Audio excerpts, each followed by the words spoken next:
দরুদ ও সালাম বর্ষিত শেষ নবী আহমদে মুস্তফা মুহাম্মদে মুস্তফা সাল্লাল্লাহু আলাইহি ইসলামের প্রতি, যিনি আমাদের কাছে এমন এক আদর্শ সভ্যতা রেখে গেছেন, যে আদর্শ এবং সভ্যতাই পৃথিবীর সর্বশ্রেষ্ঠ সভ্যতা এবং আদর্শ, এবং যার অনুসরণের মাধ্যম দিয়ে দুনিয়া এবং আখিরাতে আমরা মুক্তি পেতে পারি।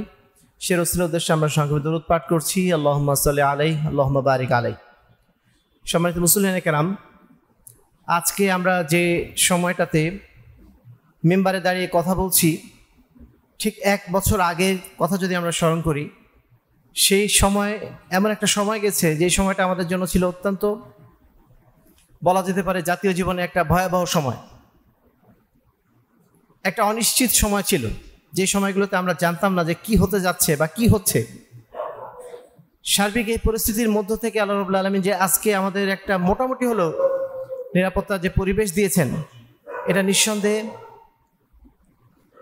আমাদের জন্য একটা আল্লাহর পক্ষ থেকে বড় নেয়ামত। এজন্য আমরা আল্লাহ দরবারে আরও একবার শুকরিয়া আদায় করছি, আলহামদুলিল্লাহ।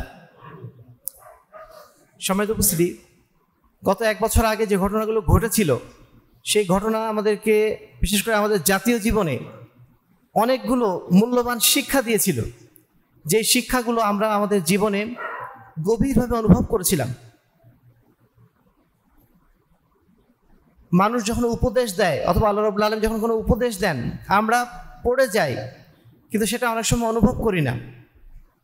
কিন্তু যখন কোনো ঘটনা ঘটে, কোনো পরিস্থিতি আসে আমাদের লাইফে, যখন কোনো ঘটনা ঘটে, তখন কিন্তু সেটা আমরা উপলব্ধি করতে পারি। আমাদের মধ্যে অনেকেই এমন আছেন যারা হয়তো দিনের কোনো খোঁজখবরই রাখতেন না, মসজিদে আসতেন না, সালাত আদায় করতেন না।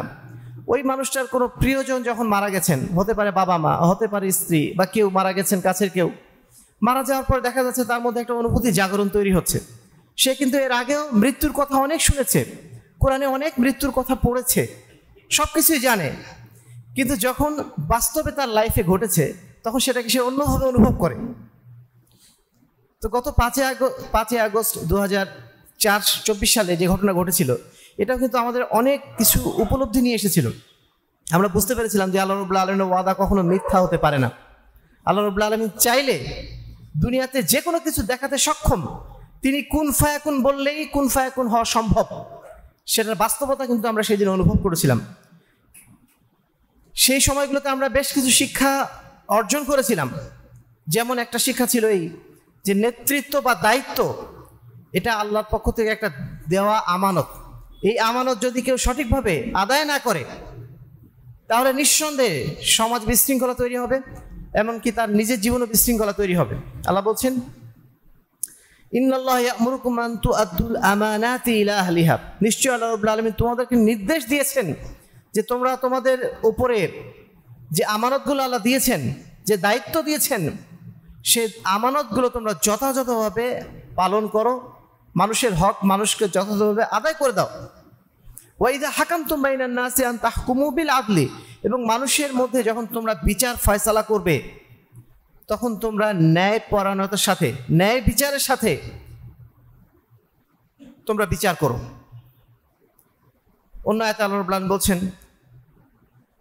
আল্লাহ রাসূল সাল্লাল্লাহু আলাইহি ওয়াসাল্লাম আমাদেরকে স্মরণ করে দিয়েছেন, আবু হুরায়রা রাদিয়াল্লাহু আনহু একদিন আল্লাহ রাসূলকে যে জিজ্ঞেস করছেন কোনো একটা বিষয় নিয়ে, তারপর আল্লাহ রাসূল বলছেন, ফাইযা যুইয়াতিল আমানাতু ফান্তাযিরিস সা। যখন দেখবে মানুষের মধ্যে আমানতদারিতা নেই, আমানতদারিতা নষ্ট হয়ে গেছে, তখন তোমরা কিয়ামতের জন্য অপেক্ষা করো। আবু হুরায়রা জিজ্ঞেস করলেন, হে আল্লাহ রাসূল, আমানত নষ্ট হওয়া বলতে কি বোঝায়? আল্লাহ রাসূল সাল্লাল্লাহু আলাইহি ওয়াসাল্লাম বলছেন, ইযা উসিদাল আমরু ইলা গায়রি আহলিহি ফান্তাযিরিস সা। যখন দেখবে যাদেরকে দায়িত্ব দেওয়া হচ্ছে তারা হচ্ছে অযোগ্য, যাদেরকে দায়িত্ব দেওয়া হচ্ছে তারা দুর্নীতিবাজ, তারা সমাজের ক্ষতি করছে, এই সমস্ত মানুষগুলোকে যখন তোমরা দেখবে যে বড় বড় দায়িত্বে নিয়ে আসা হচ্ছে, তখন তোমরা কিয়ামতের অপেক্ষা করো, অর্থাৎ বিপর্যয়ের অপেক্ষা করো। সমাজে বিশৃঙ্খলা তৈরি হবে, এই অপেক্ষা তোমরা করো। এই আয়াতের উপলব্ধিটা আমরা সেই দিন বুঝতে পেরেছিলাম যে আমাদের যারা দায়িত্বশীল করা হয়েছিল, সেই দায়িত্বশীলরা তারা দুর্নীতিগ্রস্ত ছিলেন বলেই, তারা আমানতদার ছিলেন না বলেই তাদের মাধ্যম দিয়ে আমাদের জাতীয় জীবনে এত বড় ক্ষতি সাধন হয়েছিল। সেদিন আমরা বুঝতে পেরেছিলাম যে নেতৃত্ব শুধুমাত্র ক্ষমতা দেখানোর জায়গা না, নেতৃত্ব হচ্ছে দায়িত্ব পালনের জায়গা। সেই দায়িত্ব যথাযথভাবে পালন যদি কেউ না করে, নিঃসন্দেহে সমাজে বিপর্যয়ের সৃষ্টি হবে। আল্লাহ রাসূল বলছেন, আলা কুল্লুকুম রাঈন ওয়া কুল্লুকুম মাসউলুন আন রাইয়াতিহি, তোমরা প্রত্যেকেই দায়িত্বশীল এবং তোমাদের প্রত্যেককেই কাল কিয়ামতের ময়দানে আল্লাহ জিজ্ঞেস করবেন তোমাদের দায়িত্ব সম্পর্কে। ওই হাদিসের শেষ অংশে বলছেন, অল ইমামু রাঈন আলা রাইয়াতিহি, যিনি নেতা, যিনি শাসক, তাকেও আল্লাহ রাব্বুল আলামিন কাল কিয়ামতের ময়দানে জিজ্ঞেস করবেন যে সে কিভাবে শাসন কার্য চালিয়েছে, কারোর উপর জুলুম করেছে কিনা, অন্যায় করেছে কিনা, দুর্নীতি করেছে কিনা। আমরা সেদিন আরও বুঝতে পেরেছিলাম নেতৃত্ব এবং দায়িত্ব পারস্পরিক পরামর্শ ছাড়া কখনো করা যায় না। নেতৃত্ব দিতে গেলে শুধু আপনি ক্ষমতায় দেখিয়ে যাবেন, জনতার সাথে কোনো সম্পর্ক থাকবে না, যাদের সাথে আপনি কাজ করছেন তাদের সাথে আপনার কোনো সম্পর্ক থাকবে না, আপনি শুধু ক্ষমতায় দেখিয়ে যাবেন আপনার শক্তি আছে বলে। এইটা যদি করা হয়, এক সময় না এক সময় মানুষের মধ্যে অসন্তোষ তৈরি হবেই, এক সময় না এক সময় আপনার বিরুদ্ধে অবস্থান তৈরি হবেই। এবং সেটাই ঘটেছিল। আল্লাহ রাসূল সাল্লাল্লাহু আলাইহি ওয়াসাল্লাম আল্লাহ রাব্বুল আলামিন বলছেন, ওয়া আমরুহুম শুরা বাইনাহুম, আমি যাদেরকে দায়িত্ব দিয়েছি তাদের কাজ হচ্ছে তারা যেন মানুষের সাথে পরামর্শ করে কাজ করে। প্রত্যেক জায়গাতেই যেখানে নেতৃত্ব আছে সেখানে নেতৃত্ব যদি পরামর্শ ভিত্তিক না হয়, তার নেতৃত্ব কখনোই কার্যকর নেতৃত্ব হবে না। এমনকি যদি পরিবারেও স্বামী যদি স্ত্রীর সাথে পরামর্শ করে কাজ না করে, সন্তানদের সাথে পরামর্শ করে কাজ না করে, নিঃসন্দেহে সেখানে বিপর্যয় আসবে এবং পরস্পরের মধ্যে একটা সংঘাত তৈরি হবে। পরামর্শ ছাড়া একটা সংসার পর্যন্ত টেকে না। সংগঠন কিভাবে টিকবে বা নেতৃত্ব কিভাবে টিকবে বা একটা দেশ কিভাবে টিকবে, সেই পরামর্শ জায়গা বিগত সরকারে যারা দায়িত্বে ছিলেন তারা রাখেন নাই বলেই ছোট ছোট বাচ্চাদের যে আন্দোলন হয়েছিল তাদেরকে ডেকে নিয়ে কিছু কথাবার্তা বললেই হয়ে যেত, পরামর্শমূলক কিছু করলেই হয়ে যেত। সেটা না করে তারা তাদের ক্ষমতা দেখাতে চেয়েছিলেন। সেই ক্ষমতা দেখাতে যেয়ে তারা তাদের দম্ভের বলি হয়ে তারা একেবারে ভোজবাজির মতো হারিয়ে গেলেন। সেদিন আমরা আরও শিখেছিলাম, যদি আমরা দায়িত্ব যথাযথভাবে পালন না করি তাহলে প্রত্যেকের জন্যই বিপর্যয় আসতে পারে। অনেকে হয়তো শাসন ক্ষমতায় ছিলেন না, না থেকেও তারা বিপদে পড়ে গেছেন। কেন? কারণ তারা তাদের দায়িত্ব যথাযথভাবে পালন করেন নাই। তিনি হয়তো এসপি হতে পারেন, তিনি হয়তো ডিসি হতে পারেন, তাকে নির্দেশ দেওয়া হয়েছে বলেই তিনি একটা কাজ করবেন, এটা দায়িত্বশীলতার পরিচয় না। তিনি যদি দেখেন যে কোথাও ভুল হচ্ছে, তার দায়িত্ব হচ্ছে সরকার প্রধানকে বা যারা দায়িত্বশীল আছে তাদেরকে জানানো যে এই কাজটা করা ঠিক হবে না, এই কাজটা করা অন্যায় হবে। আফদালুল জিহাদে কালিমাতু হাক্কিন ইনদা সুলতানি জাইরিন, আল্লাহ রাসূল বলছেন সবচেয়ে উত্তম জিহাদ হচ্ছে একজন অত্যাচারী শাসকের সামনে দাঁড়িয়ে সত্য কথা বলা। এটা আমাদের সবার দায়িত্ব। যারা যারা দায়িত্ব পালন করেনি তাদেরকে আজকে অন্যায় না করা সত্ত্বেও ধরা খেতে হয়েছে। অনেক এরকম পুলিশ অফিসার আছেন না, যারা আসলে কিন্তু সেদিন অন্যায় করেন নাই, কিন্তু তারা অন্যায়ের যেহেতু সাপোর্টার ছিলেন, অন্যায়ের বিরুদ্ধে যেহেতু কথা বলেন নাই, সেজন্য তাদেরকে আজকে ধরা হয়েছে, পাকড়াও তারা হয়ে গেছেন। সম্মানিত উপস্থিতি, আমরা আরও সেদিন শিখেছিলাম যে জুলুম কখনো স্থায়ী হয় না। কেউ যেন না মনে করে আমার ক্ষমতা আছে, আমার টাকা পয়সা আছে, আমার সমস্ত সেট আপ রেডি আছে, আমি এখন যা খুশি করতে পারি, আমি যা বলবো সেটাই হবে। এই চিন্তা যদি আমরা করি, নিঃসন্দেহে যে সেটা ভুল হবে। গত 5ই আগস্ট 2024 আমাদের দেখিয়ে দিয়েছে। 5ই আগস্ট 2024 যে ঘটনাটা ঘটলো, তার একদিন আগেও কেন, 1 ঘন্টা আগেও আমরা কল্পনাতেই আনতে পারিনি এই ধরনের একটা ঘটনা ঘটা সম্ভব। কিন্তু আল্লাহ রাব্বুল আলামিন তো আছেন, তার একটা বিচার আছে। তিনি কখন বিচার করবেন সেটা তিনিই জানেন। কিন্তু তিনি যদি বিচার করে বসেন, তিনি যদি ধরে বসেন, তার পাকড়াও থেকে বাঁচার কোনো সুযোগ আমাদের আর নেই। যত সেট আপ রেডি করা থাকুক না কেন, যত ক্ষমতা রেডি করা থাকুক না কেন, যত টাকা পয়সা থাকুক না কেন, আল্লাহ রাব্বুল আলামিনের পাকড়াও থেকে উদ্ধার পাওয়ার কোনো ক্ষমতা আমাদের নেই। আল্লাহ রাব্বুল আলামিন বলছেন, ওয়ালাউলা দাফুল্লাহিন নাস বা'দাহুম বিবাদিন লা ফাসাদাতিল আরদ, জুলুমবাজ যদি জুলুম করেই যেত, মাজলুম যদি শুধু মাজলুম হয়েই যেত, তাহলে দুনিয়া একদিন ধ্বংস হয়ে যেত। এজন্য আল্লাহ রাব্বুল আলামিন জালেমকে কখনো স্থায়ীভাবে রাখেন না। জালেম যখন জুলুম করা শুরু করে দেয়, সেই জুলুম যখন একেবারে সীমার বাইরে চলে যায়, তখন তার বিপরীতে একটা ঘটনা ঘটিয়ে দিয়ে আল্লাহ রাব্বুল আলামিন সেটাকে প্রতিরোধ করেন। আজকে ইসরায়েল গাজার উপরে যে আক্রমণ চালাচ্ছে, যে নৃশংস আক্রমণ চালাচ্ছে, আমরা অনেক সময় হতাশ হয়ে যাই যে আল্লাহ রাব্বুল আলামিন কেন কিছু করছেন না। কিন্তু আমাদের মনে রাখতে হবে, রাত যত গভীর হয়, রাত যত আধার হয়, তত বেশি সুবহে সাদিকের পর্যায়টা চলে আসে। আজকে যে বিপর্যয় গাজার উপর তারা নামিয়েছে ইসরায়েল, তার জন্য নিঃসন্দেহে মহালাঞ্ছনা মহাশাস্তি অপেক্ষা করছে তাদের জন্য। তবে কখন কিভাবে করবেন এটা আল্লাহ ভালো জানেন, কিন্তু সেটা অবশ্যই তাদের জন্য অপেক্ষা করছে। সেটা যদি দুনিয়াতে কখনো নাও হয়, আখিরাতে তো আছেই। আল্লাহ বলছেন ফালাম্মা নাসু মা যুকিরু বিহি ফাতাহনা আলাইহিম আবওয়াবা কুল্লি শাইইন হাত্তা ইযা ফারিহু বিমা উতু আখাযনাহুম বাগতাতান। নিশ্চয়ই যারা জালেম, যারা অত্যাচারী, তারা একসময় আল্লাহকে ভুলে যায়। তারা আল্লাহ রাব্বুল আলামিনের স্মরণ থেকে যখন ভুলে যায়, আল্লাহ বলছেন ফাতাহনা আলাইহিম আবওয়াবা কুল্লি শাই, তখন আমি তাদের সব কিছু খুলে দেই, সমস্ত পথঘাট খুলে দেই। অন্যায় করার জন্য যা যা করা সম্ভব সমস্ত পথঘাট আমি খুলে দেই।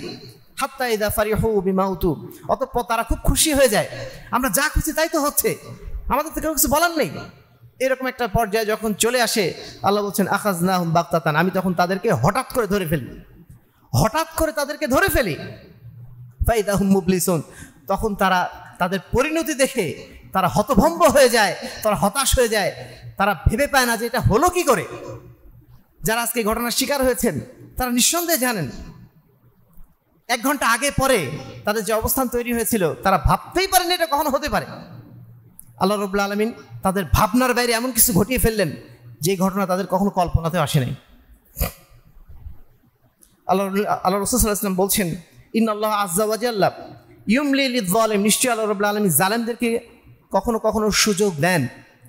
জালেমরা জুলুম যখন করে যায়, আল্লাহ রাব্বুল আলামিন তখন জুলুম করা কিছু সুযোগ দেন, যাতে তাদের উপরে পাকড়াওটা খুব জোরালো হয়, এজন্য তাদেরকে সুযোগটা দেন। ফাইদা আখাযাহু লাম ইফরিতু, তারপরে যখন তিনি ধরে ফেলেন তখন আর তাদেরকে ছেড়ে দেন না, আর ছাড়েন না তাদেরকে। সুম্মা ক্বারা ওয়া কাযালিকা আখযু রাব্বিকা ইযা আখাযাল কুরা, তো পরে আল্লাহ রাব্বুল আলামিন সূরা হুদের 103 নম্বর আয়াতটি, আল্লাহ রাব্বুল আলামিন সূরা হুদে 103 নম্বর যে আয়াতটি নাজিল করেছেন সেটি আল্লাহ রাসূল পাঠ করে বলছেন ওয়া কাযালিকা আখযু রাব্বিকা, এভাবেই আল্লাহ রাব্বুল আলামিনের পাকড়াও হয়ে থাকে ইযা আখাযাল কুরা, যখন তিনি কোনো গ্রামকে, কোনো জনপদকে যখন তিনি পাকড়াও করে ফেলেন, ওহিয়া যালিমা, এবং তারা ছিল জালেম অবস্থায়। ইন্না আখযাহু আলীমুন শাদীদ, নিশ্চয়ই তার যে পাকড়াও সেটা অত্যন্ত কঠিন, সেটা অত্যন্ত যন্ত্রণাদায়ক। সম্মানিত উপস্থিতি, এই যে জাতীয় জীবনে আমরা শিক্ষাগুলো পেয়েছিলাম, আমরা সবাই কিন্তু সেদিন উপলব্ধি করেছিলাম এই উপলব্ধিগুলো, কিন্তু 1 বছর পার হয়ে যাওয়ার পরে আমরা যে আশা করেছিলাম যে আমাদের এই অনুভূতিগুলো হয়তোবা আমাদের রাজনৈতিক জীবনে, আমাদের সামগ্রিক প্রেক্ষাপটগুলোতে কিছুটা পরিবর্তন আনবে, আমরা বোধহয় আগের ভুল থেকে শিক্ষা গ্রহণ করব, ইতিহাস থেকে বোধহয় আমরা শিক্ষা গ্রহণ করব, আমরা বোধহয় আগে যারা ভুল করেছিলেন সেই ভুলটা বোধহয় আমরা আর করব না। কিন্তু বিগত 1 বছরে সেই ঘটনার থেকে আমরা কি আসলে শিক্ষা নিতে পেরেছি? হয়তো আল্লাহ রাব্বুল আলামিন একটা জুলুম থেকে আমাদেরকে রক্ষা করেছেন কিছুদিনের জন্য, কিন্তু যেই কাজগুলো আমরা করছি সেই কাজগুলো আমাদের শিক্ষার পরিচয় বহন করছে না। ইতিপূর্বে যারা ধ্বংসপ্রাপ্ত হয়েছেন, তারা যে অন্যায়গুলো করে গেছেন, সে অন্যায়গুলো আমরা কখনো কখনো দ্বিগুণভাবে করে যাচ্ছি। ঠিক গতকালকে আপনারা দেখেছেন গাজীপুরে একজন সাংবাদিককে মেরে ফেলা হয়েছে। তার অপরাধ ছিল কি, তিনি চাঁদাবাজির একটা ভিডিও করেছিলেন, সেটা ফেসবুকে ছেড়েছিলেন। ছাড়ার কারণে তাকে ইট দিয়ে থেতলে মেরে ফেলা দেওয়া হলো। এর আগেও দেখেছেন চাঁদাবাজির কারণে কত ধরনের কত ঘটনা ঘটেছে এবং এখনো ঘটতেছে, যেগুলো আমাদের কখনোই প্রত্যাশিত ছিল না। আমরা ভাবছিলাম বোধহয় আমরা জাতীয় জীবনে অনেক কিছু শিক্ষা মনে গ্রহণ করে ফেলেছি, আমরা বোধহয় এই অন্যায়গুলো আর করবো না। বিগত 53 বছরের জঞ্জালগুলো আমরা সব হটিয়ে দিয়ে আমরা বোধহয় এখন একটা পরিশুদ্ধ জাতিতে পরিণত হব। কই, সেই জায়গাতে আমরা আসতে পারলাম না। কেন আসতে পারলাম না, এই প্রশ্ন করার সময় এখন 1 বছর যেহেতু পার হয়ে গেছে, এখন আমাদের আত্মসমালোচনার সময়। যে এই বিগত 1 বছর তো এমন একটা সময় ছিল যে সময় আমরা আমাদের জাতীয় জীবনটাকে ঠিক করে ফেলতে পারতাম। আমাদের সরকারের ব্যবস্থায় যারা আছেন তারা শিক্ষিত মানুষ, তাদের ওই ধরনের রাজনৈতিক কোনো স্পট ছিল না বা কোনো ক্লেম ছিল না তাদের বিরুদ্ধে, কিন্তু এই মানুষগুলো সারা জাতির সাপোর্ট পাওয়ার পরেও তারা কেন গুণগত কোনো পরিবর্তন আনতে পারলেন না? কয়েকটা আইন সংস্কার ছাড়া কি তেমন তারা করলেন? কোনো কাজই তারা তেমন করতে পারলেন না যেটা দিয়ে আসলে আমরা বলতে পারি যে না, সামনের দিনের পথ চলাটা আমাদের সহজ হবে। কই, এরকম তো কিছুই আমরা দেখতে পেলাম না। সম্মানিত উপস্থিতি, আত্মসমালোচনার সময় আমাদের এখন। আমরা যদি এখনও যদি না বুঝি, আল্লাহ রাব্বুল আলামিন আমাদেরকে আর কিভাবে বোঝাবেন? আর আমরা কি বুঝবো, কবে বুঝবো? আমাদেরকে স্পষ্টভাবে, যেহেতু আমরা মুসলিম, আমাদেরকে বোঝার চেষ্টা করতে হবে কেন হলো না। এই না হওয়ার পিছনে সবচেয়ে বড় যেটা কারণ, যে আমরা আগের সিস্টেম যেটা ছিল সেটাকে ধরে রেখেছি, সেই সিস্টেম পরিবর্তনের কোনো উদ্যোগ গ্রহণ করি নাই। আমরা শুধু নেতা পরিবর্তনের উদ্যোগ গ্রহণ করেছি। সামনে নির্বাচন কবে আসবে, নতুন নেতা কখন আসবে, সেই অপেক্ষায় আছি আমরা। কিন্তু আমরা যেই সিস্টেমের কারণে সরকার ব্যবস্থায় যারাই আসছিলেন তারা জালেম হয়ে যাচ্ছিলেন, ফ্যাসিস্ট হয়ে যাচ্ছিলেন, সেই সিস্টেমটাকে আমরা চেঞ্জ করার কোনো উদ্যোগ গ্রহণ করি নাই। আর এই কারণেই আজকে আমাদের এক বছর গেল, আমাদের দায়িত্বশীল যারা ছিলেন তারা জনগণের সবার সাপোর্ট পেয়েছেন, কিন্তু কোনো লাভ হচ্ছে না। ঘুরে ফিরে আমরা সেই আগের পদাঙ্কই অনুসরণ করছি, আগের পথে আমরা চলার চেষ্টা করছি। আমাদের এই পরিবর্তনের জায়গাটা যে সিস্টেম ছিল, এটা আমরা অনেকে উপলব্ধি করেও করতে চাচ্ছি না। আমাদের ছোট ছোট ভাইরা যারা এই গণ অভ্যুত্থানের লিডারশিপ দিয়েছিল, নেতৃত্ব দিয়েছিল, তাদের মধ্যে একজনের কথা খুব ভালো লেগেছিল। তিনি বলছিলেন যে আমরা পুরানো খেলার নতুন খেলোয়াড় হতে চাই না, পুরানো খেলার নতুন খেলোয়াড় হতে চাই না, আমরা খেলার নিয়মটাকেই পরিবর্তন করতে চাই। কথাটা খুব সুন্দর তিনি বলছেন, কিন্তু বললে কি হবে? সেই সিস্টেম পরিবর্তনের জন্য তাদের উদ্যোগটা কোথায়? তারা তো সেই গণতান্ত্রিক সিস্টেমের দিকে আবার আগাচ্ছেন। আমাদের আরেক ছোট ভাই দেখলাম খুব সুন্দর কথা বললেন যে আমরা আসলে যদি নিজেদের পরিবর্তন না করি তাহলে জাতীয় জীবনে পরিবর্তন আসবে না।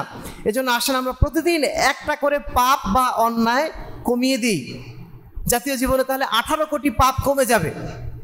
সুন্দর করে তিনি বোঝালেন, কিন্তু এই বোঝানো পর্যন্তই শেষ। বাস্তবে তো তারা কোনো পথ খোলাসা করতে পারলেন না। সম্মানিত উপস্থিতি, আমাদেরকে এইটুকু মাথায় সবসময় রাখতে হবে, আমরা যেই দেশে বসবাস করি, এই দেশ বাংলাদেশ একটি মুসলিম দেশ। এখানে মুসলিম দেশ কোথা থেকে আসলো? আমাদের আশপাশে যে দেশগুলো একটাও মুসলিম দেশ না। আমাদের থেকে পাকিস্তান প্রায় 2000 কিলোমিটার দূরে, এর মাঝখানে আর যতগুলো দেশ আছে আশপাশে সবগুলো দেশ কাফেরদের দেশ। এখানে একটাই দেশ মুসলমানদের দেশ। কেন, কিভাবে হলো? নিঃসন্দেহে এই দেশ মুসলমানদের দেশ এজন্যই হয়েছে যে ইসলাম আমাদের মধ্যে ছিল বলে আমরা মুসলমানদের এই দেশটি পেয়েছি, নাহলে এটা ইন্ডিয়ার অংশ থাকতো। এই দেশ আমরা পেয়েছি ইসলামের কারণে 47 সালে, অন্য কোনো কারণে না, নাহলে আমরা ইন্ডিয়ারই অংশ থাকতাম। কিন্তু 71 সালের সেই ভুল বোঝাবুঝির কারণে আমরা শুধুমাত্র আমাদের ভূখণ্ডের সে ঐতিহ্যটাকেই ভুলি নাই, আমরা ইসলামকেও ভুলে গিয়েছি।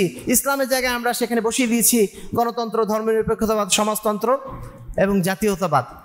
এই নানা ধরনের অন্য জাতির ইস্যুগুলোকে আমরা সংবিধানের মধ্যে ঢুকিয়ে দিয়েছি।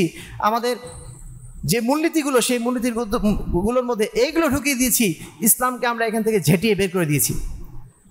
ফলশ্রুতিতে ইসলাম আমাদের জাতীয় জীবনে কোনো জায়গায় এখন কাজে লাগে না। আমাদের শিক্ষা ব্যবস্থা, আমাদের আইন ব্যবস্থা, আমাদের বিচার ব্যবস্থা, আমাদের রাজনীতি, আমাদের অর্থনীতি, কোনো জায়গায় ইসলাম নাই। আমাদের ইসলাম শুধুমাত্র এইটুকু আছে, আমরা যখন মারা যাই আমাদেরকে দাফন করা হয় মুসলমানদের কবরস্থানে। আমরা যখন বিবাহ করি আমাদের বিবাহ পড়ানো হয় মুসলমানদের পদ্ধতিতে। আমরা যখন সম্পদ বন্টন করি সম্পদগুলো বন্টন করা হয় মুসলমানদের পদ্ধতিতে। এই ছাড়া ইসলাম আমাদের জাতীয় জীবনে কোনো প্রভাব রাখে না। সম্মানিত উপস্থিতি, এই জায়গাতে আমাদের সবচেয়ে বড় বিপদটা হয়েছে যে আমরা মুসলিম হিসাবে আমাদের জাতিসত্তা হারিয়ে ফেলেছি, আমাদের সেই চেতনার জায়গাটা হারিয়ে ফেলেছি। আর এই চেতনার জায়গা হারিয়ে ফেলার কারণেই আজকে আমরা এই সিস্টেমটা কি হবে এটাও বুঝতে পারছি না। সিস্টেমটা আমাদেরকে ধার করে নিয়ে আসতে হচ্ছে।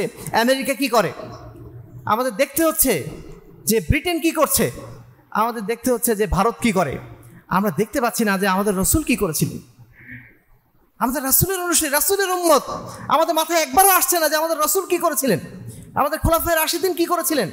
আল্লাহ রাব্বুল আলামিন আমাদেরকে যে কোরআন দিয়েছেন সেই কোরআন কি বলছে এটা আমাদের দেখার প্রয়োজনই আমরা বোধ করি না।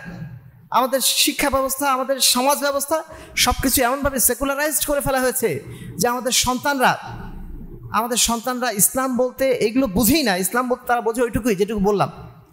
আমাদের ছাত্ররা যারা বের হচ্ছে, বিশ্ববিদ্যালয় থেকে পাশ করে বের হচ্ছে, বুয়েট থেকে পাশ করে বের হচ্ছে, বিশাল বিশাল জ্ঞানী শিক্ষিত হচ্ছে, বাংলাদেশ থেকে পড়ে বাইরে স্কলারশিপ নিয়ে আসছে, অনেক কিছুই তারা জানে, পৃথিবীর সব কিছুই তারা উপলব্ধি করে। একটা জিনিস উপলব্ধি করে না, যে তারা আল্লাহ রাব্বুল আলামিনের প্রেরিত বান্দা।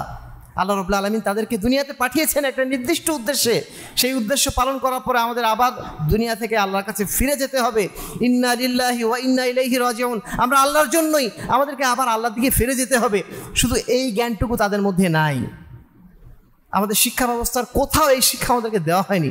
আর এই কারণেই আমাদের সন্তানরা তারা লক্ষ্যহীন, তাদের জীবনের লক্ষ্য একটাই, ভালো একটা বাড়ি থাকবে, ভালো একটা বাড়ি থাকবে, শেষ জীবনে একটা সুন্দর কি বলবো বিভিন্ন জায়গায় ঘুরে ঘুরে বেড়ায় আর একটা উমরা হজ করে বা হজ করে দিনটা কাটিয়ে দেবে। এটাই আমাদের জীবনের সবচেয়ে বড় স্বপ্ন। সম্মানিত উপস্থিতি, আমাদের এখন আত্ম উপলব্ধির সময় এসেছে, নিজেদেরকে নতুন করে নিজেদের চেতনা গড়ে তোলার সময় এসেছে। নিজেদের সামনের গতিপথ কেমন হবে, আমাদের ভবিষ্যৎ গন্তব্য কোথায় হবে, সেটা বেছে নেওয়ার আমাদের সময় এসেছে। আমরা হয়তো একবারে পুরো জাতিকে পরিবর্তন করতে পারবো না, কিন্তু কমপক্ষে নিজেকে তো পরিবর্তন করতে পারবো, কমপক্ষে নিজের পরিবারে তো কিছু করতে পারবো।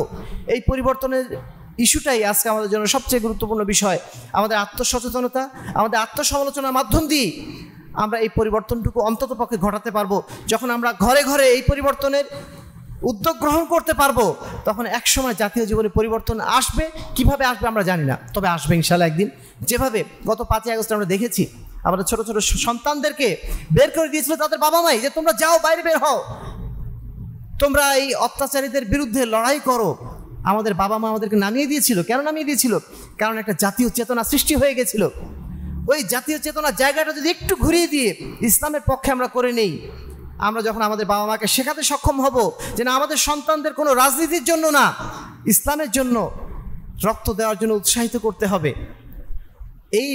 এই চেতনা যখন আমরা ঘরে ঘরে গড়ে তুলতে পারবো, ইনশাল্লাহ এই সমাজ পরিবর্তন হবেই হবে ইনশাল্লাহ। সেটাই হচ্ছে আসল পরিবর্তন, সেটাই হচ্ছে স্থায়ী পরিবর্তন। বাকি যে নেতৃত্বের পরিবর্তন, এটা স্থায়ী যে বিষয় না, সেটা তো দেখলেনি।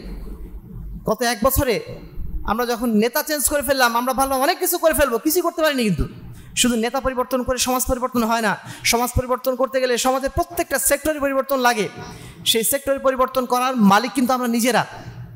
আমরা যদি পরিবর্তন না হয়, সরকার পরিবর্তন হবে না। সরকার তো একটা জাস্ট একটা কি বলবো, আমাদেরই একটা প্রতিফলন তারা ঘটায়, আমাদেরই তারা প্রতিনিধি। আমরা যেরকম সরকারও তেমন হবে, এটাই স্বাভাবিক। আমরা যেহেতু জুলুম ত্যাগ করতে পারি নাই, আমরা যেহেতু পাপ ত্যাগ করতে পারি নাই, আমরা যেহেতু নিজেরা দুর্নীতিবাজ, আমাদের সরকার দুর্নীতিবাজ হবে না তো কী হবে? আমরা নিজেরাই কি দুর্নীতিমুক্ত হতে পেরেছি? আমরা যখন অফিস আদালতে যাই, আমরা নিজেরাই সেদে ঘুষ দিয়ে দিই, নিজেরাই সেদে ঘুষ দিচ্ছি। তোরা ঘুষ নেবে না কেন?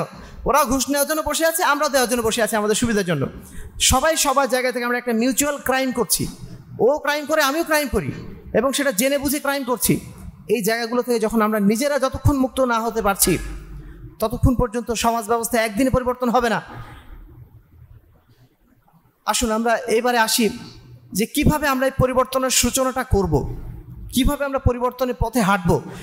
সামনে নির্বাচন আসছে, নির্বাচন আসার পরে আল্লাহর কসম কিচ্ছু হবে না, কোনো পরিবর্তনই আসবে না, বরং যা কিছু আপনারা আশা করছেন পুরাটাই উল্টাটাই হবে। পরিবেশটা ওইরকমই যাবে, এটাই সুনিশ্চিত। হয়তো কিছু কম, কিছু বেশি হবে। হয়তো আগের সরকার একটু বেশি করেছে, এই সরকার তো কম করবে, কিন্তু সিস্টেমটা যেহেতু একই, কাজগুলো একই ঘটবে, এটা আমরা আগে থেকে বলে নিতে পারি। সুতরাং ওইটার জন্য আপনার অপেক্ষা করে কোনো লাভ নেই। আমাদের যেটা করণীয়, যে আমরা কিভাবে কতটুকু অন্তত আমাদের জায়গা থেকে পরিবর্তনের জায়গাটা খোলাসা করতে পারি। প্রথম যেটা কাজ, আমাদের সেই ইথিক্যাল বেস, অর্থাৎ আমাদের আদর্শিক বেসমেন্টটা, এটা আমাদেরকে সঠিক করতে হবে। আদর্শটাই একজন মানুষকে তার পথ দেখিয়ে দেয়। আদর্শই সবচেয়ে গুরুত্বপূর্ণ। আদর্শ যদি সঠিক না থাকে, আপনি যতই শিক্ষিত হন না কেন, আপনি কখনোই আপনার গন্তব্য খুঁজে পাবেন না। আজকে বাংলাদেশ সরকারে যারা আছেন, নিঃসন্দেহে তারা অনেক শিক্ষিত মানুষ, সারা বিশ্বে তারা সমাদৃত মানুষ, কিন্তু এই মানুষগুলোর দ্বারাও সমাজে কেন পরিবর্তন আসছে না? কারণ তাদের বিশ্বাসের জায়গাটাই সঠিক নেই। তাদের বিশ্বাসের জায়গাটাই বাংলাদেশের আকীদা মানহাজের সাথে সম্পূর্ণ আলাদা। তারা বিশ্বাস করেন সেকুলারিজমে, আর বাংলাদেশের 82% মানুষ চায় যে দেশে ইসলামী শাসন ব্যবস্থা কায়েম হোক। বাংলাদেশের মানুষ যা চায় তার বিপরীত তাদের অবস্থান। ওই অবস্থান নিয়ে তারা সমাজ কীভাবে পরিবর্তন করবেন?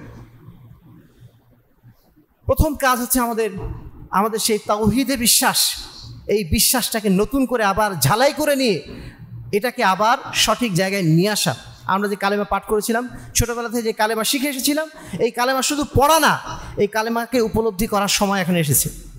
আমরা পড়েছি লা ইলাহা ইল্লাল্লাহ, আল্লাহ ছাড়া কোনো মাবুদ নেই। আল্লাহ ছাড়া মাবুদ নেই মানে কি? আল্লাহ ছাড়া কোনো স্রষ্টা নেই, আমরা এটুকু বুঝি। আমরা বুঝি আল্লাহ ছাড়া কোনো রিজিক দাতা নেই। এই দুটো জিনিস পর্যন্ত আমরা থেমে গেছি, এরপরে আর আসি নাই। লা ইলাহা ইল্লাল্লাহ মানে শুধুমাত্র আল্লাহ ছাড়া কোনো সৃষ্টিকর্তা নেই, এটার অর্থ এটা না।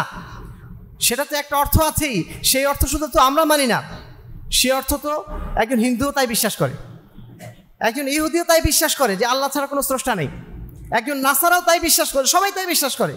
খুব কম সংখ্যক মানুষ যারা নাস্তিক বাদ দিয়ে সবাই বিশ্বাস করে স্রষ্টা একজন আছে। সেটা তার ভগবান নাম দিক, গড নাম দিক, বা যেটাই নাম দিক না কেন, একটা বিশ্বাস তাদের প্রত্যেকেরই আছে। ইসলামের যে বিশ্বাস, এই বিশ্বাস শুধুমাত্র সৃষ্টিকর্তাকে সৃষ্টিকর্তা বলে স্বীকার করার মধ্যেই সীমাবদ্ধ নয়, আপনাকে পরের লেভেলে আসতে হবে। সেটা হচ্ছে আল্লাহ ছাড়া কারো দাসত্ব করা যায় না। মাবুদ মানে কি? দাস।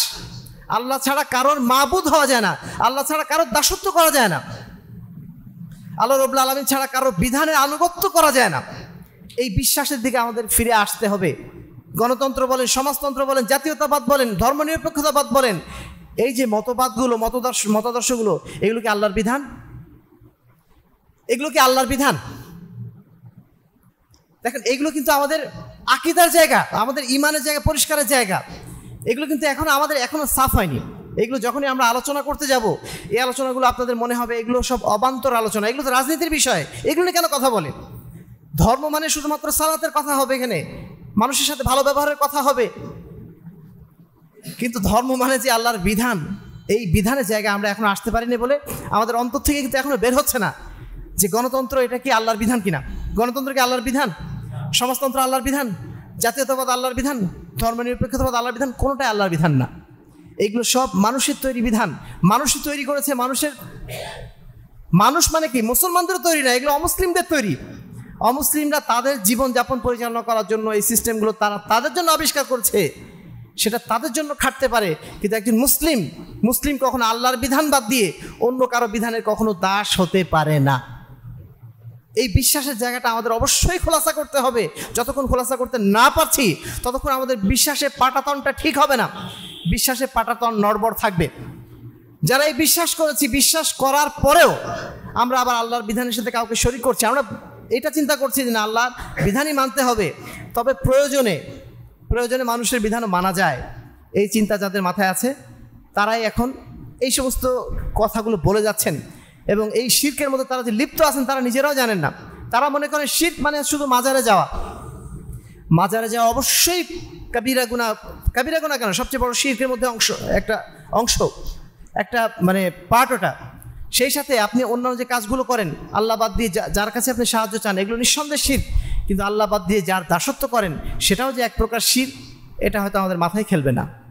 সম্মানিত উপস্থিতি, আল্লাহ রাব্বুল আলামিন বলছেন, ফাআলাম আন্নাহু লা ইলাহা ইল্লাল্লাহ, তুমি আগে জেনে নাও যে আল্লাহ ছাড়া কোনো মাবুদ নেই, আল্লাহ ছাড়া কারো কোনো দাসত্ব করা যায় না। ওয়াস্তাগফির লিযামবিক, তারপরে তুমি আল্লাহর কাছে ক্ষমা চাও, সেটা পরে। তুমি আগে আল্লাহর কাছে আত্মসমর্পণ করো, আল্লাহর বিধানের কাছে আগে আত্মসমর্পণ করো। আল্লাহ রাব্বুল আলামিন তার যত রাসূল প্রেরণ করেছেন দুনিয়াতে, সমস্ত রাসূলের একটাই কথা ছিল, ওয়ালাকাদ বাআসনা ফি কুল্লি উম্মাতিন রাসূলান আন ইয়াবুদুল্লাহ ওয়াজতানিবুত তাগুত, তোমরা শুধুমাত্র আল্লাহর ইবাদত করো, শুধুমাত্র আল্লাহর দাসত্ব করো, শুধুমাত্র আল্লাহর বিধান মেনে চলো, আল্লাহর বিধান বাদ দিয়ে অন্য যে সমস্ত বিধানগুলো রয়েছে সে সমস্ত বিধানগুলো তোমরা পরিত্যাগ করো। আমাদের রসুল মুহাম্মদ রাসূলুল্লাহ সাল্লাল্লাহু আলাইহি ওয়াসাল্লাম যখন মক্কায় আসেন, তার মাক্কি জীবনে 13টা বছর তিনি একবার বলেননি আমাদের এই রাজনীতি পরিবর্তন করতে হবে, আমাদের এই নেতৃত্ব পরিবর্তন করতে হবে, আমাদের অর্থনৈতিক ব্যবস্থা পরিবর্তন করতে হবে, আমাদের রুহানি বিপ্লব নিয়ে আসতে হবে। এইসব কোনো কথা তিনি বলেন নাই। তার একটাই কথা ছিল, কুলু লা ইলাহা ইল্লাল্লাহ তুফলিহু, তোমরা বলো যে আল্লাহ ছাড়া কারোর ইবাদত করা যায় না, তাহলেই তোমরা সফল কাম হবে, আল্লাহ ছাড়া কারোর দাসত্ব করা যায় না। এই মেসেজটাই তিনি 13টা বছর ধরে আরবের বুকে ছড়িয়ে দিয়েছিলেন। এই কথা বলার পরে দ্বিতীয় পর্যায়ে এসে বলেছিলেন, লা তাজনু ওয়ালা তাসরিকু, তোমরা জেনা করো না, তোমরা চুরি করো না।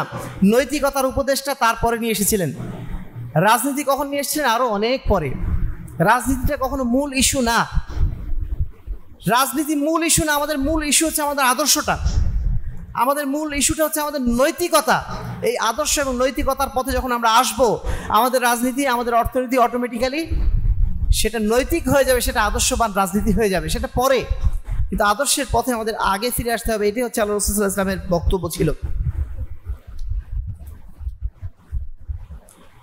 সম্মানিত উপস্থিতি, আল্লাহ রাসূল সাল্লাল্লাহু আলাইহি ওয়াসাল্লাম ভবিষ্যৎবাণী করে গিয়েছিলেন, একটা সময় আসবে তোমরা দুনিয়াকে নিয়ে এতই ভুলে যাবে, মনে করবা দুনিয়ায় সব কিছু।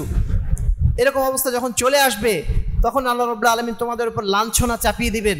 তোমরা মুসলিম হবে কিন্তু তোমাদের উপর শাসন করবে অন্য জাতি এসে, তোমাদের নিজস্ব কোনো স্বকীয়তা থাকবে না, স্বাতন্ত্র্য বোধ থাকবে না, তোমরা ভেড়ার পালের মতো তাদের পিছনে ঘুরে বেড়াবে। এই অবস্থা কখন হবে? যখন মুসলমানরা আল্লাহকে ভুলে যেয়ে দুনিয়ার পিছনে ছুটবে। আল্লাহ রাসূল সাল্লাল্লাহু আলাইহি ওয়াসাল্লাম বলছেন যে এই অবস্থার অবসান কেবলমাত্র তখনই হবে যখন তোমরা আবার আল্লাহর দ্বীনের দিকে ফিরে আসবে। তোমরা আল্লাহর দ্বীনের পথে যখন ফিরে আসবে তখন আবার তোমরা দুনিয়ার নেতৃত্বে চলে আসবে, দুনিয়ায় তোমাদের প্রভাবটা আবার ফিরে আসবে। কখন? যখন তোমরা আল্লাহর দ্বীনের দিকে ফিরে আসবে, অন্য কোনো পন্থায় নয়। সময় তো উপস্থিতি, আজকে যে গণতান্ত্রিক রাজনীতি, এই গণতান্ত্রিক রাজনীতির প্রথম কথা তাওহীদ নয়, প্রথম কথা আল্লাহর বিধানকে মানা নয়। প্রথম কথা হচ্ছে গণতন্ত্রের প্রথম কথা কি? গণতন্ত্রের প্রথম কথাই হচ্ছে সিয়াসাত বা রাজনীতি, নেতৃত্বের পরিবর্তন। এটাই হচ্ছে গণতন্ত্রের প্রথম কথা। যারা রাজতন্ত্রের অনুসরণ করেন তাদের কাছে যিনি রাজা তার কথাই সর্বশেষ, তার কথাই শুরু, তার কথাই শেষ, এর বাইরে কোনো কথা নেই। যারা সমাজতন্ত্র করেন তাদের কাছে অর্থনীতি সব কিছু, তাদের কাছে অন্য কোনো কথা নেই। কিন্তু ইসলামের কাছে প্রথম কথাই হচ্ছে তাওহীদ, প্রথম কথাই হচ্ছে আল্লাহর কাছে আত্মসমর্পণ করা, প্রথম কথাই হচ্ছে আল্লাহর একত্ব। তারপরে অন্য কিছু, অন্য যা কিছু চলবে আল্লাহর একত্বের অধীনে চলবে। বর্তমান পলিটিক্স আমাদের শেখাচ্ছে যে democracy is the government of the people, by the people, for the people. আর ইসলামের কাছে রাজনীতি কি? রাজনীতি হচ্ছে government of the representatives of Allah, অর্থাৎ আল্লাহ যারা প্রতিনিধি তাদের শাসন, by the laws of Allah, আল্লাহর বিধান অনুযায়ী, এবং for the pleasure of Allah, আল্লাহ রাব্বুল আলামিনের সন্তুষ্টির জন্য। এখানে সব কিছু আল্লাহর জন্য। আল্লাহর প্রতিনিধিরা দেশ চালাবেন কোন আইন অনুযায়ী চালাবেন? আল্লাহর আইন অনুযায়ী চালাবেন। কিসের জন্য চালাবেন? আল্লাহর সন্তুষ্টি অর্জনের জন্য চালাবেন। এখানে জনগণের খবরটা কি? জনগণ শুধুমাত্র এখানে আল্লাহর দাস হিসাবে থাকবে, আল্লাহর আনুগত্যশীল বান্দা হিসাবে থাকবে, এর বাইরে তাদের কোনো ভূমিকা নেই। আর এই সিস্টেমটা যখন থাকবে, সেই সিস্টেমে একজন শাসক, তিনি মূলত শাসক নন, তিনি হবেন আল্লাহর প্রতিনিধি, আল্লাহর বিধান বাস্তবায়ন করার জন্য আল্লাহর পক্ষ থেকে প্রতিনিধি। এই জন্য তাকে বলা হয়ে থাকে খলিফা। খলিফা মানে কি? প্রতিনিধি। সে শাসক নয়, সে মালিক না, সে হচ্ছে আল্লাহর পক্ষ থেকে প্রতিনিধি। সে আল্লাহর বিধান অনুযায়ী দেশ চালাবে। আর জনগণের দায়িত্ব কি? জনগণের দায়িত্ব হচ্ছে তাকে নসিহত করা, সে ভুল করলে সেটাকে সংশোধন করে দেওয়া। জনগণের এখানে দায়িত্ব আছে। জনগণ চুপচাপ শুধু শাসিত হবে, তাদের উপর অন্যায় করা হবে, চুপচাপ শুধু সহ্যই করে যাবে, বিষয়টা এমন না, তাদেরও নসিহত করতে হবে। হ্যাঁ, তবে একটা বিষয় আছে এখানে, যে জনগণের বিদ্রোহ করাটা, এটা ইসলাম পছন্দ করে না। জনগণ শাসকের বিরুদ্ধে বিদ্রোহ করবে, এটা ইসলাম পছন্দ করে না। যদি শাসক অন্যায় করে, ধৈর্য ধরতে হবে, তাকে নসিহত করে যেতে হবে। তারপরে যদি এমন কোনো অন্যায় করে ফেলে যে অন্যায়ের কারণে মানে কি বলবো, তার আখলাকি সমস্যা তৈরি হয়ে যায়, তখন বিচার ব্যবস্থা এসে তাকে সরিয়ে দেবে। কিন্তু বিদ্রোহ করা, এটা ইসলাম কামনা করে না। কারণ বিদ্রোহ করলে সমাজে সামাজিকভাবে একটা বিশৃঙ্খলা তৈরি হয় এবং বহু নিরপরাধ মানুষ মারা যায়। আর এ কারণে ইসলাম বিদ্রোহকে সাপোর্ট করেনি। তবে সমালোচনা আপনি করতে পারেন, সরকারের বৈধ সমালোচনা আপনি করতে পারেন, অন্যায় করলে তাকে নসিহত করতে পারেন।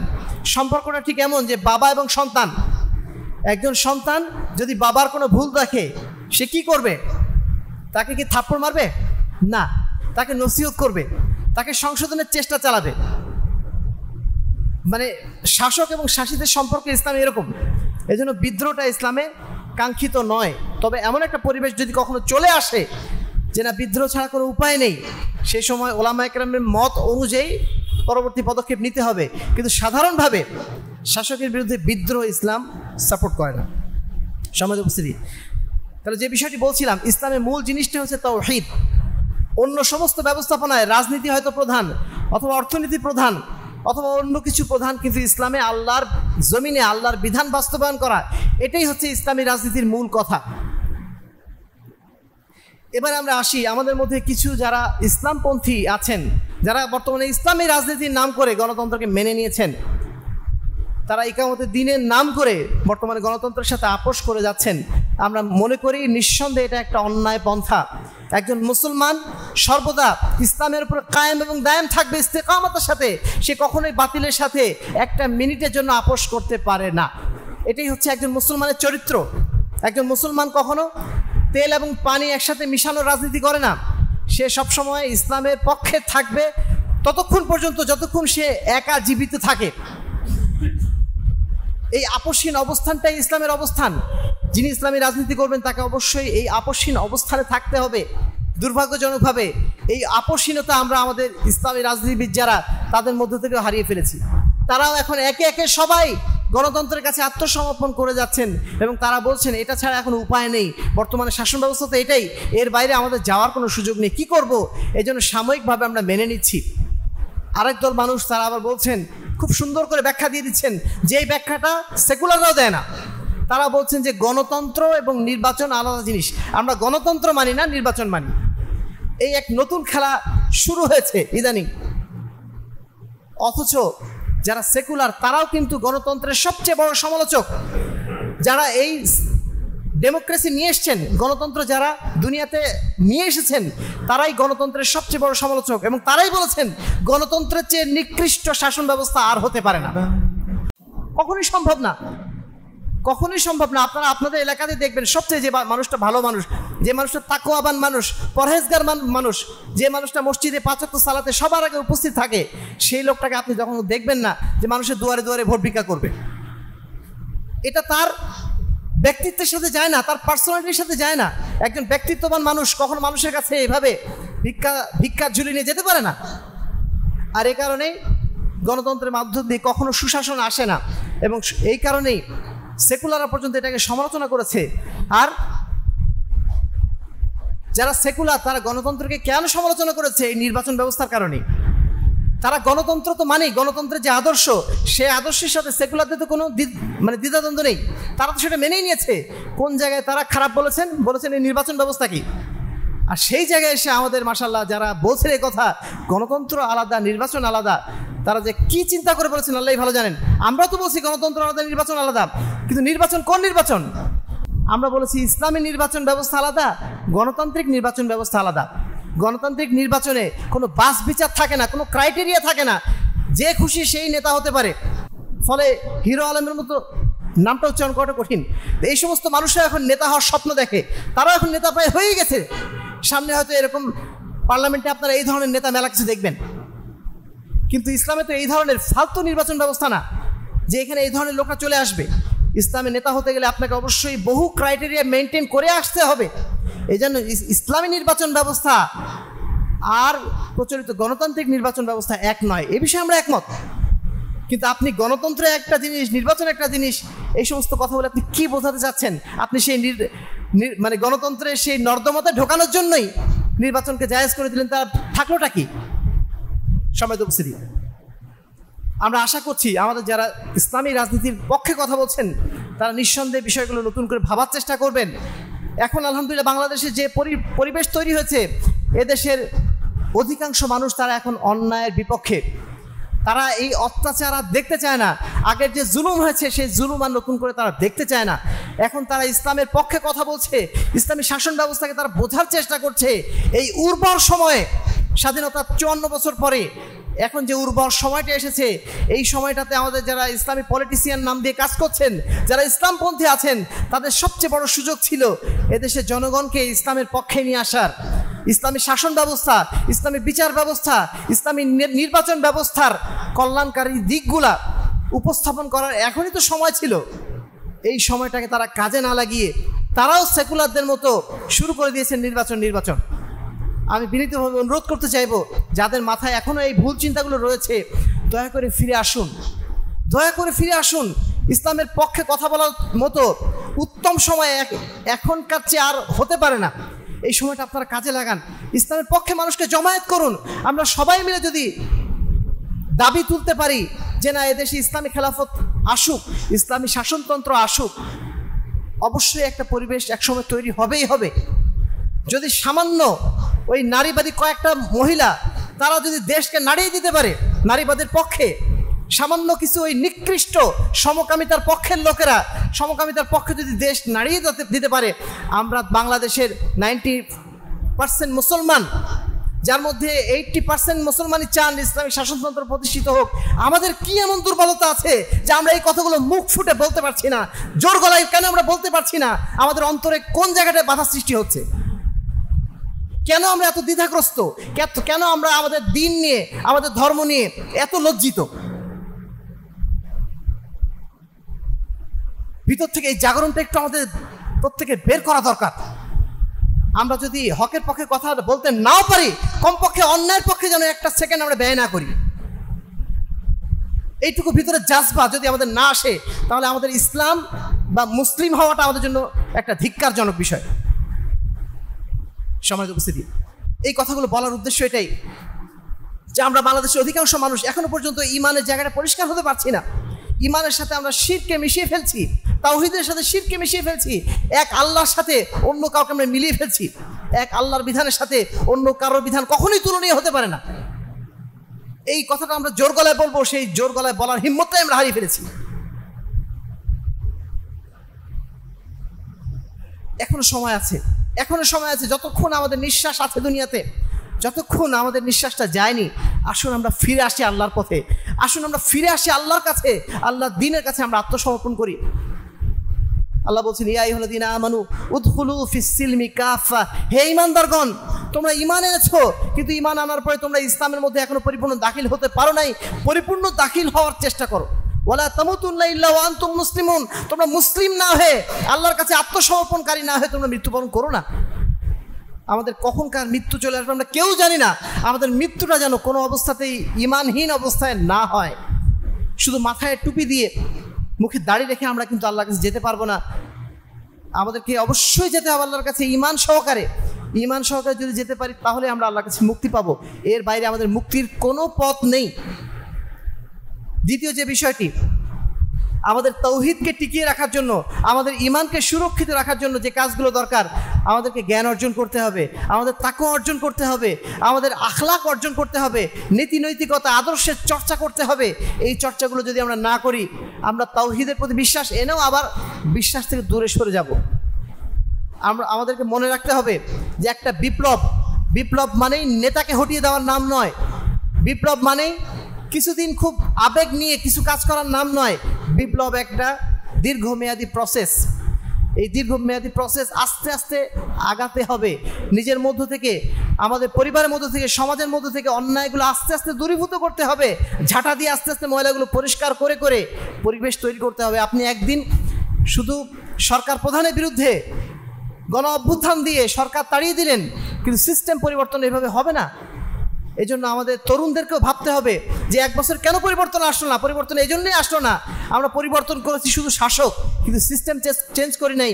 আমাদের আদর্শে কোনো পরিবর্তন এখন আসে নাই বলে এখন চাঁদাবাজি যা হতো ডাবল হচ্ছে আবার, কারণ আদর্শের চেঞ্জটা হয় নাই, শুধু নেতার চেঞ্জটা হয়েছে এখন। এই জন্য আমাদের সে আদর্শের চর্চা, নৈতিকতার চর্চা, এই জায়গাগুলো আমাদের বাড়াতে হবে। বিশেষ করে আমাদের মধ্যে ধৈর্যের গুণটা বিশেষ করে আনতে হবে। ধৈর্য সহকারে সামনে আগানোটা অত্যন্ত জরুরি। আমরা যেন হতাশ না হয়ে যাই, আমরা যেন না মনে করি আমরা তো আল্লাহর প্রতি ঈমান এনেছি, তারপরেও দেশে ইসলামী খেলাফত কেন আসে না, ইসলামী শাসনতন্ত্র কেন আসে না।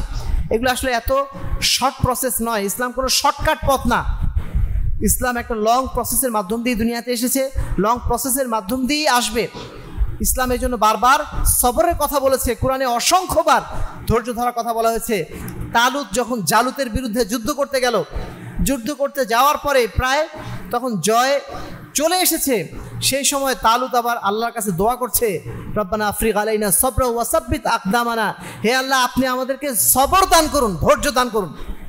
বিজয় তখন প্রায় দ্বার প্রান্তে, সেই সময় আল্লাহর কাছে তালুত দোয়া করছে, হে আল্লাহ আপনি আমাকে সবর দান করুন, ধৈর্য দান করুন, আমাদের পাগুলিকে শক্তিশালী করুন। কারণ ধৈর্যটা অত্যন্ত জরুরি একটা ক্রাইটেরিয়া যদি আমরা দেশে ইসলামী শাসন ব্যবস্থা চাই। ধৈর্যের সাথে এই যে এখন যেটা মনে হচ্ছে আমাদের যে সারা বাংলাদেশের মানুষ গণতন্ত্রের পক্ষে, আমরা 2-4টা মানুষ গণতন্ত্রের বিরুদ্ধে কথা বলে লাভটা কী হবে, এই চিন্তা আমাদের মাথায় কিন্তু শয়তান ঢুকিয়ে দিচ্ছে। এই জন্য আমরা হয়তো এই কথা বলে আস্তে আস্তে ছেড়ে দেবো। কিন্তু ছাড়বো না কারা? যাদের মধ্যে ধৈর্য আছে, যাদের মধ্যে আত্মবিশ্বাস আছে যে না, আল্লাহর বিধান কখনো মিথ্যা হতে পারে না, আল্লাহর ওয়াদা কখনো মিথ্যা হতে পারে না, আমি যদি একাই থাকি তবুও আমি সত্যের উপর টিকে থাকবো। এই যে চেতনা, এই চেতনা আসে কোথা থেকে? ধৈর্য থেকে। এই ধৈর্যের জায়গাটা আমাদেরকে মজবুত করতে হবে। কাম মিন ফিয়াতিন কালিলাতিন গালাবাত ফিয়াতান কাসীরাতান বিইজনিল্লাহ আল্লাহু মা'আস সাবিরিন। কত ছোট ছোট দল বড় বড় দলের উপর বিজয়ী হয়েছে। অবশ্যই সাবিরিন, তোমরা ধৈর্যশীলদেরকে সুসংবাদ দাও। আমরা যেন ধৈর্যের সাথে এই পথে যেন টিকে থাকতে পারি, আদর্শের উপর যেন টিকে থাকতে পারি। অনেক সময় দেখা যায় আমাদের অনেক ভাই, তারা হয়তো ঘুষ দেওয়া থেকে বিরত আছেন, সুদ খাওয়া থেকে বিরত আছেন, অথবা এমন চাকরি ছেড়ে দিয়েছেন যেখানে সুদ খেতে হয়, ঘুষ খেতে হয়। বেরিয়ে আসার পরে তার দেখা যাচ্ছে তার পরীক্ষাটা আরও বেড়ে গেছে, আরও পরীক্ষা বেড়ে গেছে। সে চিন্তা করলো যে আমি তো আল্লাহর পথে আসলাম, আসার পরে আমার বিপদ আরও বেড়ে গেল, তাহলে লাভ কি হলো? এই চিন্তা আমাদের মাথায় কিন্তু চলে আসতে পারে। কিন্তু মনে রাখতে হবে, এটাও আল্লাহর পরীক্ষা। আল্লাহ দেখতে চান আসলে আমি কতটুকু ফিরে এসেছি। যিনি ইমানের পরীক্ষায় অবতীর্ণ হন তার জন্য পরীক্ষা আস্তে আস্তে আরও কঠিন পরীক্ষা হয়। আপনি এটা মনে করবেন না যে ইমানের পথে এসেছেন মানে সব সহজ হয়ে গেল, না, ইমানের পথটা আরও বেশি কঠিন। কারণ এই পরীক্ষায় জিততে পারলে আপনার জন্য পুরস্কার যে অনেক বড়, এই কারণে আপনার পরীক্ষাটা হয়তো আরও কঠিন হবে। কিন্তু এই কঠিন পরীক্ষায় হারা যাবে না, ধৈর্যের সাথে টিকে থাকতে হবে। এটাই আল্লাহ রাব্বুল আলামিনের নির্দেশনা। সমাজ উপস্থিতি, আল্লাহ বলছেন যে হাসিবতুম আন তাদখুলুল জান্নাহ, তোমরা কি মনে করে নিয়েছো তোমরা এমনিতেই জান্নাতে যাবে, এমনিতেই জান্নাতে চলে যাবে। ওয়ালাম্মা ইয়ালামিল্লাহুল্লাযীনা জাহাদু মিনকুম ওয়া ইয়ালামাস সাবিরিন, অথচ আল্লাহ জানবেন না তোমাদের মধ্যে কারা আল্লাহর রাস্তায় সংগ্রাম করেছো এবং কারা ধৈর্য ধারণ করেছো। আল্লাহ রসুল একদিন কাবার চত্বরে শুয়ে আছেন, তার সাহাবীরা এসে বলছে, হে আল্লাহ রসুল, আমরা তো কাফেরদের অত্যাচারে চরম নির্যাতনের শিকার হয়ে আমাদের তো আর শেষ অবস্থা, আমরা তো যে অবস্থায় আছি এই অবস্থায় আমরা কতদিন থাকবো? আল্লাহ তাস্তানসিরু আলাইনা, তো আল্লাহ তাস্তানসিরু বিনা, আপনি কি আল্লাহর কাছে আমাদের জন্য একটু সাহায্য চাইবেন না? আপনি কি একটু আমাদের কাছে আল্লাহর কাছে বলবেন না, ফরিয়াদ করবেন, হে আল্লাহ আমাদেরকে এই কঠিন অবস্থা থেকে বাঁচাও।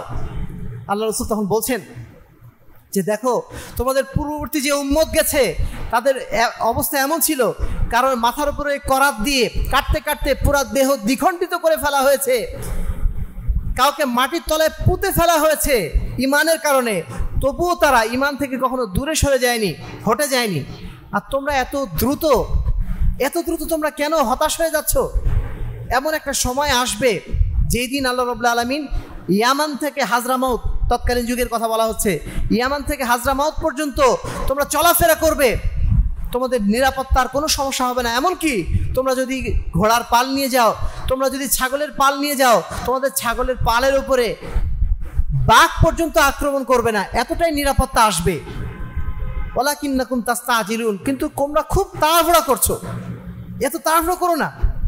পরিবেশ আসবে, পরিবেশ তৈরি করার জন্য সময়, তোমরা সেই সময়ের জন্য অপেক্ষা করো এবং সেই সময় আসার আগেই তোমরা নিজেদের প্রস্তুত করো, তোমাদের সমাজকে প্রস্তুত করো, তোমাদের জাতিকে প্রস্তুত করো।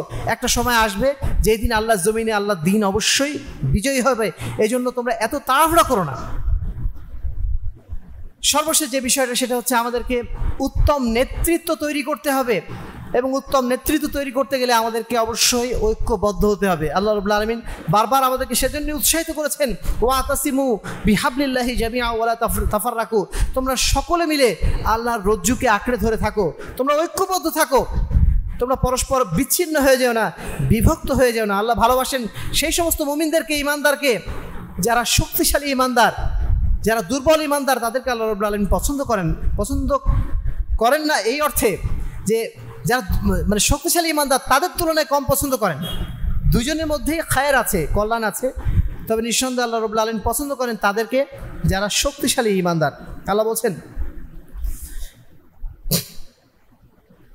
ইন্নাল্লাহা ইউহিব্বুল্লাযীনা ইউকাতিলুনা ফী সাবিলিহি সাফফান কান্নাহুম বুনিয়ানুম মারসুস, নিশ্চয়ই আল্লাহ রাব্বুল আলামিন তাদেরকে ভালোবাসেন যারা আল্লাহর রাস্তায় ঐক্যবদ্ধভাবে সীসা ঢালা প্রাচীরের মতো যুদ্ধ করে, অন্যায়ের বিরুদ্ধে যারা লড়াই করে ঐক্যবদ্ধভাবে, আল্লাহ রাব্বুল আলামিন তাদেরকেই ভালোবাসেন। আজকে আমরা সবসময় ঐক্যের কথা বলি, কিন্তু ঐক্যের আমরা প্ল্যাটফর্ম চিনি না।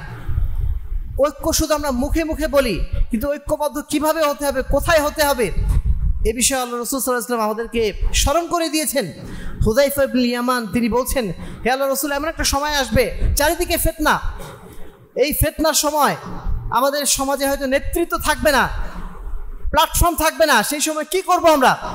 আল্লাহ রাসূল সেই সময়ে বলছেন, তালজাম জামাআতাল মুসলিমিন ওয়া ইমামাহুম, সেই সময় তোমরা মুসলমানদের যে জামাতগুলো আছে সেই জামাতে তোমরা সেই জামাতকে তোমরা আঁকড়ে ধরে থাকো, সেই জামাতের ইমামদের তোমরা আঁকড়ে ধরে থাকো, সেই নেতাদের তোমরা আঁকড়ে ধরে থাকো, যেই নেতারা মানুষকে ইসলামের পথে ডাক দেয়, বিশুদ্ধ ইসলামের পক্ষে যারা কথা বলে কাজ করে, তাদের সাথে তোমরা থাকার চেষ্টা করো।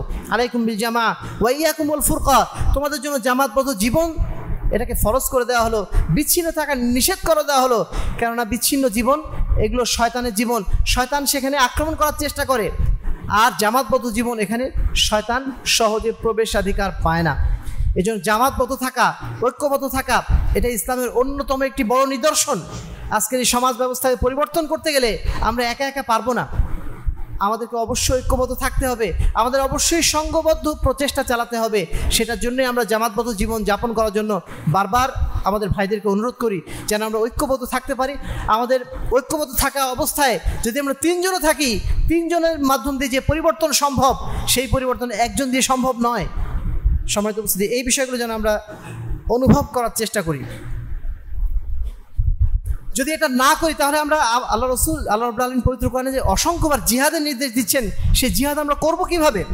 আল্লাহ রসুল বলছেন, জাহিদুল মুশরিকিনা বিআমওয়ালিকুম ওয়া আনফুসিকুম ওয়া আলসিনাতিকুম, তোমরা আল্লাহর শত্রুদের বিরুদ্ধে, মুশরিকদের বিরুদ্ধে তোমরা যুদ্ধ করো তোমাদের মাল দ্বারা, জান দ্বারা এবং জবান দ্বারা। এই যুদ্ধ আমরা কি একা একা করতে পারবো? এই যুদ্ধে যে নির্দেশগুলো দেওয়া হয়েছে, এই নির্দেশগুলো আমরা কিভাবে বাস্তবায়ন করব যদি আমরা জামাতবদ্ধ না থাকি? আমাদের একজন মুরব্বী তিনি বলছেন, আমরা লক্ষ্য করলাম, তিনি বলছেন যে একা একা দাওয়াত দেওয়া উত্তম, আর সাংগঠনিকভাবে জামাতবদ্ধভাবে দাওয়াত দেওয়াটা হচ্ছে জায়েজ। যে কেমন কথা বললেন, যে কথাটা যদি আমরা একটু ঘুরিয়ে বলি এভাবে, একা একা জিহাদ করা উত্তম, সবাই মিলে জিহাদ করাটা জায়েজ। কথাটা কি সোজা মনে হচ্ছে না উল্টা মনে হচ্ছে? সবাই মিলেই তো যুদ্ধ করতে হয়, একটা সংগ্রাম কি একাকী করা যায়? সবাই মিলেই সংগ্রাম করতে হয়, সবাই মিলে সংগ্রাম করাটাই হচ্ছে প্রয়োজন। যদি কেউ না থাকে তখন একলা চলো, সেটা একটা হতে পারে। উল্টা কথা আমরা শুনছি, এই উল্টা কথাগুলো আমরা শুনতে চাই না। যারা এই কথাগুলো বলছেন তাদেরকে বিনীত হয়ে অনুরোধ করছি, আপনারা আপনাদের কথাটাকে একটু অনুভব করুন যে কী বলতে চাচ্ছেন আপনারা, আপনাদের কথার ইফেক্টটা কি, সমাজের দ্বারা কি হচ্ছে। সমাজের মানুষ আরও দ্বিধা বিভক্ত হয়ে যাচ্ছে, আরও বিচ্ছিন্ন হয়ে যাচ্ছে আপনাদের কথাগুলোতে। দয়া করে এগুলো বলবেন না।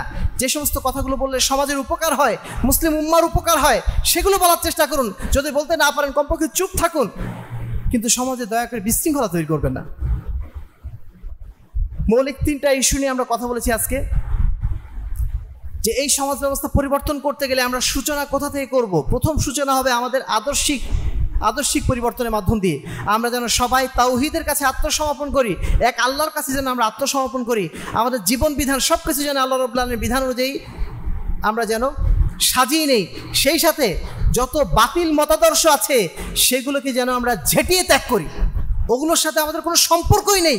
এই সম্পর্ক ছেদ ঘোষণা করাটা আমাদের জন্য অত্যন্ত জরুরি। যখন সম্পর্ক ছেদ ঘোষণা করতে পারবো, যখন বলতে পারবো লা ইলাহা, কোনো মাবুদ নেই ইল্লাল্লাহ, আল্লাহ ছাড়া, এটা যখন আমরা বুঝে বলতে পারবো, এই কালেমার দাওয়াতটা যখন আমরা আমাদের অন্তরে ধারণ করতে পারবো, আমাদের জীবনের পথ চলায় যখন আমরা এটার বাস্তবায়ন করতে পারবো, তখনই আমরা প্রকৃতপক্ষে এই সমাজ পরিবর্তনের জন্য এগিয়ে গেলাম। 2 নম্বর কাজ, আমাদের আদর্শ নৈতিকতার চর্চা বৃদ্ধি করতে হবে। আমরা হয়তো বা কেউ ব্যবসা করি, কেউ হয়তো চাকরি করি, কেউ হয়তো শিক্ষকতা করি, কেউ হয়তো ডাক্তারি করি, কেউ হয়তো ইঞ্জিনিয়ারিং করি, যে সেক্টরে আছি সেই জায়গাতে আমরা যেন সততা বজায় রাখি, সেই জায়গাতে আমরা যেন আমানতদারিতা বজায় রাখি, সেই জায়গাতে যেন আমরা ন্যায়পরায়ণতা বজায় রাখি। প্রত্যেকের জায়গা থেকে আমরা যেন আমাদের দায়িত্বটা ইসলামী আদর্শ অনুযায়ী পালন করার চেষ্টা করি। সর্বশেষ এটাই যে আমরা যেন এই সমাজ পরিবর্তনের জন্য সবাই মিলে ঐক্যবদ্ধভাবে প্রয়াস চালাই, এককভাবে না, সবাই মিলে যেন এই প্রয়াসটা আমরা চালাই। সেই প্রয়াসটা চালানোর জন্য আমাদের ঐক্যবদ্ধ প্ল্যাটফর্ম প্রয়োজন, নেতা প্রয়োজন, নেতৃত্ব প্রয়োজন, আনুগত্য প্রয়োজন। সেই আদর্শ নেতৃত্ব প্রতিষ্ঠা করার জন্য যেন আমরা সাধ্যমতো কাজ করে যাই। এই 3টা প্রক্রিয়া যদি আমরা আগাতে পারি, ইনশাআল্লাহ সামনে সমাজ হয়তো পরিবর্তন হবে। এর বাইরে আপনি গণতন্ত্র বলেন, নির্বাচন বলেন, কিচ্ছু হবে না, কিছুই হবে না। যে সিস্টেমে আপনি আজকে গণ অভ্যুত্থান ঘটালেন, হয়তো বা 5 বছর পরে আপনাকে আরেকটা গণ অভ্যুত্থান আবার করতে হবে, এবং ধারাবাহিকভাবে এগুলো চলতেই থাকবে। আপনি যে মনে করছেন শেষ হবে না, এগুলো চলতেই থাকবে। বাংলাদেশে হয়নি এরকম? 75-এ একবার হয়েছে, তারপরে 83-তে একবার হলো, 90-এ একবার হলো, এইভাবে তো হতেই আছে সিকুয়ালি, এবং সেটা আগামীতেও হতে থাকবে। যতক্ষণ না পর্যন্ত আমরা এই সিস্টেম পরিবর্তন করতে না পাচ্ছি, আল্লাহ বলছেন ইন্নাল্লাহ লা ইউগাইরু মা বিকওমিন হাত্তা ইউগাইরু মা বিআনফুসিহিম, নিশ্চয়ই আল্লাহ রাব্বুল আলামিন কোনো কওমের অবস্থা ততদিন পরিবর্তন করেন না যতদিন তারা নিজেরা নিজেদের পরিবর্তন করতে উদ্যোগ গ্রহণ না করে। সেই উদ্যোগ গ্রহণ করার আমাদের সময় এসেছে। আল্লাহ রাব্বুল আলামিন আমাদের সকলকে সচেতন হওয়ার তৌফিক দান করুন, আমাদের মধ্যে সেই চেতনা জাগরণ তৈরি করুন, যেই চেতনা দিয়ে আমাদের সাহাবায়ে কেরাম তারা সমাজের বুকে বিপ্লব ঘটিয়েছিলেন, সারা বিশ্বের বুকে ইসলামের সেই তাওহীদের বার্তা তারা ছড়িয়ে দিয়েছিলেন। সেই জাগরণটা যেন আল্লাহ রাব্বুল আলামিন আমাদের মধ্যেও যেন নিয়ে আসার যেন তৌফিক দান করেন। আল্লাহ রাব্বুল আলামিন আমাদের সকলকে এই বাংলাদেশকে নতুন করে ইসলামের পথে নিয়ে আসার জন্য, ইসলামী শাসনতন্ত্র প্রতিষ্ঠা করার জন্য আল্লাহ রাব্বুল আলামিন আমাদের সর্বাত্মক ভূমিকা রাখার জন্য তৌফিক দান করেন।